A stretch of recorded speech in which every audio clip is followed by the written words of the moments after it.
Pride and Prejudice, Chapter 27. With no greater events than these in the Longbourn family, and otherwise diversified by little beyond the walks to Meryton, sometimes dirty and sometimes cold, did January and February pass away. March was to take Elizabeth to Hunsford. She had not at first thought very seriously of going thither, but Charlotte, she soon found, was depending on the plan, and she gradually learned to consider it herself with greater pleasure as well as with greater certainty. Absence had increased her desire of seeing Charlotte again, and weakened her disgust of Mr. Collins. There was novelty in the scheme, and as, with such a mother and such uncompanionable sisters, home could not be faultless, a little change was not unwelcome for its own sake. The journey would, moreover, give her a peep at Jane, and, in short, as the time drew near, she would have been very sorry for any delay. Everything, however, went on smoothly, and was finally settled according to Charlotte's first sketch. She was to accompany Sir William and his second daughter. The improvement of spending a night in London was added in time, and the plan became perfect as plan could be. The only pain was in leaving her father, who would certainly miss her, and who, when it came to the point, so little liked her going that he told her to write to him, and almost promised to answer the letter. The farewell between herself and Mr. Wickham was perfectly friendly, on his side even more. His present pursuit could not make him forget that Elizabeth had been the first to excite and to deserve his attention, the first to listen and to pity, the first to be admired. And in his manner of bidding her adieu, wishing her every enjoyment, reminding her of what she was to expect in Lady Catherine de Bourgh, and trusting their opinion of her, their opinion of everybody, would always coincide, there was a solicitude and interest which she felt must ever attach her to him with the most sincere regard, and she parted from him convinced that, whether married or single, he must always be her model of the amiable and pleasing. Her fellow travellers the next day were not of a kind to make her think him less agreeable. Sir William Lucas and his daughter Maria, a good-humoured girl, but as empty-headed as himself, had nothing to say that could be worth hearing, and were listened to with about as much delight as the rattle of the chaise. Elizabeth loved absurdities, but she had known Sir William's too long. He could tell her nothing new of the wonders of his presentation and knighthood, and his civilities were worn out, like his information. It was a journey of only 24 miles, and they began it so early as to be in Gracechurch Street by noon. As they drove to Mr. Gardiner's door, Jane was at a drawing-room window watching their arrival. When they entered the passage, she was there to welcome them, and Elizabeth, looking earnestly in her face, was pleased to see it healthful and lovely as ever. On the stairs were a troop of little boys and girls, whose eagerness for their cousin's appearance would not allow them to wait in the drawing-room, and whose shyness, as they had not ever seen her before for a 12-month, prevented their coming lower. All was joy and kindness.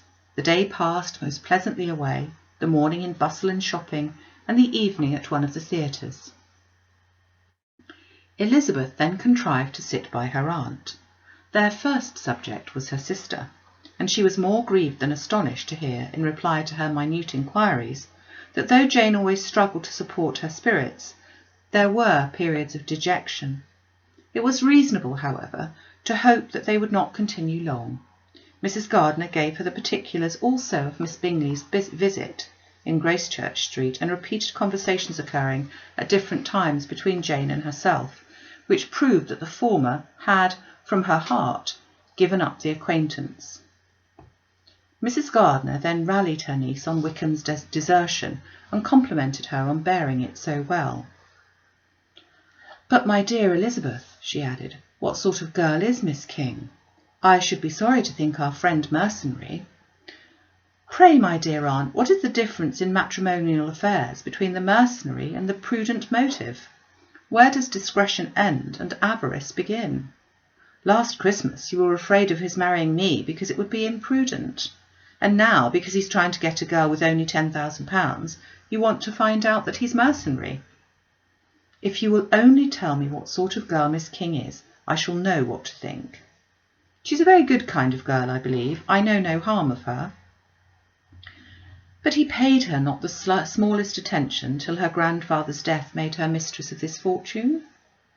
No, why should he? If it were not allowable for him to gain my affections because I had no money, what occasion could there be for making love to a girl whom he did not care about and who was equally poor? But there seems some indelicacy in directing his attention towards her so soon after this event.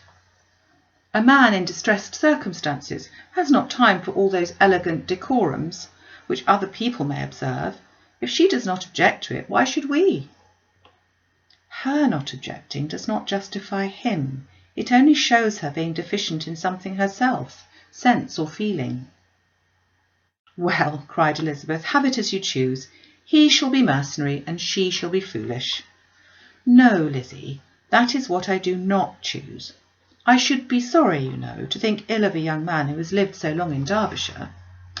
Oh, if that is all, I have a very poor opinion of young men who live in Derbyshire, and their intimate friends who live in Hertfordshire are not much better. I'm sick of them all. Thank heaven I'm going to-morrow to where I shall find a man who has not one agreeable quality, who has neither manner nor sense to recommend him. Stupid men are the only ones worth knowing after all. Take care, Lizzie, that speech savours strongly of disappointment. Before they were separated by the conclusion of the play, she had the unexpected happiness of an invitation to accompany her uncle and aunt in a tour of pleasure which they proposed taking in the summer. "We've not quite determined how far it shall carry us," said Mrs. Gardiner, "but perhaps to the lakes." No scheme could have been more agreeable to Elizabeth, and her acceptance of the invitation was most ready and grateful. "My dear, dear aunt," she rapturously cried, "what delight, what felicity! You give me fresh life and vigour. Adieu to the disappointment and spleen. What are men to rocks and mountains? Oh, what hours of transport we shall spend! And when we do return, it shall not be like other travellers, without being able to give one accurate idea of anything. We will know where we have gone. We will recollect what we have seen. Lakes, mountains, and rivers shall not be jumbled together in our imaginations, nor, when we attempt to describe any particular scene, will we begin quarrelling about its relative situation. Let our first effusions be less insupportable than those of the generality of travellers."